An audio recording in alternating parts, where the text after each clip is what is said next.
Anything that we talk about is for educational purposes only. Nothing here is to be considered investment advice or specific tax advice.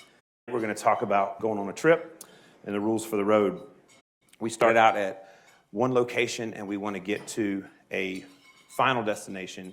And let's say for many people that destination is, say, retirement, or I want to get our kids' college paid for, or I want to have this financial goal that I'm journeying all through life to get to. So if you compare, we're going on a journey, going on a road trip to get to that destination.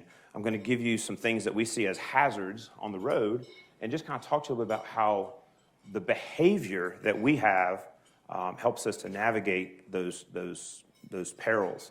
And hopefully it'll resonate with you so that you can understand more about why we make changes the way we do or when we make adjustments the way that we do. So conditions versus behavior. There's a lot of studies over the years that show that the returns of the market, the returns of stocks, bonds, all that kind of stuff are pretty consistent, but the results are very inconsistent based on who is making the decisions. Because some people want to buy when they need to sell, and some people want to sell when they need to buy, and some people driving down the road respond differently. So that's what we're going to get into. Well, first one we're going to get into is called the pothole. And the pothole is what I think in terms of you're going down the road and it's just a sudden pow, right? Just out of nowhere. And how you respond to that, some people are very different. Some people want to stop, like slow down, pull over, get out of the car, kind of inspect every wheel and look around and put their hands on their hip and try to figure out, who should have fixed the pothole. And meanwhile, if they just kept driving, they'd have been a little closer to their destination, right? So there's different ways we handle potholes. But in the financial markets, a couple of examples that I can think of over the years.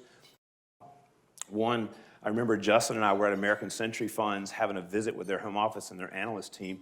And it was like we were there for 3 hours, and while we were there, it was this thing called the flash crash. And the market literally lost 12% in 12 minutes for no reason. Just computers started selling everything. It was a long time, it was 2010, but it really freaked out, the world, because how can the computers just sell and create all this automated trading? But people that responded to that and said, oh, I better get out, maybe sold their stuff halfway through the day, and went right back the next day, they probably were mad at themselves because they got out. They should have just been okay, let's just slow down. Does everything seem okay? Don't really react to it. So that was a kind of a pothole. There was another, I think it's kind of like a pothole if you look back to 1987, 1986. The S&L crisis had been kind of going on. I wasn't in the business back then, by the way. I was still a teenager. But history shows us that, the 22% loss on that Monday was a pretty disturbing event for people that had been investing. And the market had already been down, but there was data about, some currency issue in some banks, and the market just sold off 20-some% in a day. And, that one wasn't recovered the next day. It actually took 3 months. By the end of the year, it had finally gone back to where it was before that day. But in the grand scheme of things, 90 days of a -20 and recover, if you look at it, it was just a really big pothole, right? And so again, if you stop and you get out and you freeze up, you're going to get a different outcome if you're just okay, is everything okay? We still moving forward. Can we get past this? So those are two potholes. There was one last one I'll tell you about. It's interesting, was the Japanese tsunami that happened about maybe 7 or 8 years ago. There's an earthquake in the bottom of the ocean. It created a tsunami. It got flooded the nuclear power plant, and the whole world market sold off 5% in 2 days. And at the time, you're well, why? I mean, this sounds really insensitive, but all of the entire economy of Japan at the time produced 1% of the world's economy. So why would the world economy sell off 5%?